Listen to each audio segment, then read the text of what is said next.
ಕಿತ್ತೂರಿನ ಪ್ರಾಚ್ಯ ವಸ್ತು ಸಂಗ್ರಹಾಲಯದ ಆವರಣದಲ್ಲಿ ಮತದಾರರ ದಿನಾಚರಣೆ ಆಚರಣೆ. ಚನ್ನಮ್ಮನ ಕಿತ್ತೂರು ಪ್ರಾಚ್ಯ ವಸ್ತು ಸಂಗ್ರಹಾಲಯದ ಆವರಣದಲ್ಲಿ ಮತದಾರರ ದಿನಾಚರಣೆ ಆಚರಿಸಲಾಯಿತು.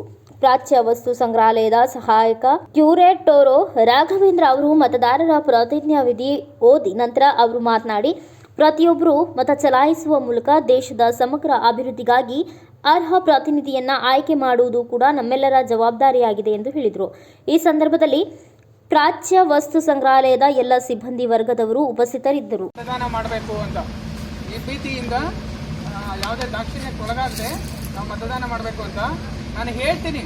ಎಷ್ಟು ಬರುತ್ತೋ ಅಷ್ಟರ ಪ್ರತಿಜ್ಞಾವಿಧಿ ನಾನು ಹೇಳ್ದಂಗೆ ಹೇಳಿ ಪ್ರಭುತ್ವದಲ್ಲಿ ದೃಢ ವಿಶ್ವಾಸವುಳ್ಳ ಭಾರತದ ಪೌರರಾದ ನಾವು ನಮ್ಮ ದೇಶದ ಪ್ರಜಾಸತ್ತಾತ್ಮಕ ಸಂಪ್ರದಾಯಗಳು ಮತ್ತು ಮುಕ್ತ ನ್ಯಾಯಸಮ್ಮತ ಮತ್ತು ಶಾಂತಿಯುತ ಚುನಾವಣೆಗಳ ಘನತೆಯನ್ನು ಎತ್ತಿ ಹಿಡಿಯುತ್ತೇವೆಂದು ಮತ್ತು ಪ್ರತಿಯೊಂದು ಚುನಾವಣೆಯಲ್ಲಿ ನಿರ್ಭೀತರಾಗಿ ಮತ್ತು ಧರ್ಮ, ಜನಾಂಗ, ಜಾತಿ, ಮತ, ಭಾಷೆ ಅಥವಾ ಯಾವುದೇ ಪ್ರೇರಣೆಗಳ ದಾಕ್ಷಿಣ್ಯಗಳಿಂದ ಪ್ರಭಾವಿತರಾಗದೆ ಮತ ಚಲಾಯಿಸುತ್ತೇವೆಂದು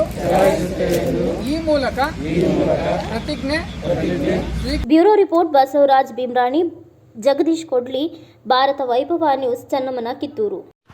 Thanks for watching Read, Discuss and Debate with editor Dr. Yan Prashant Rao. Wanted reporters in print, digital and visual media for Bharat Vaibhav Daily Newspaper, BV News 5 Channel and BV Fast Web News from all the talukas of Karnataka, Goa and Maharashtra. If interested, send your resume to 9019229369.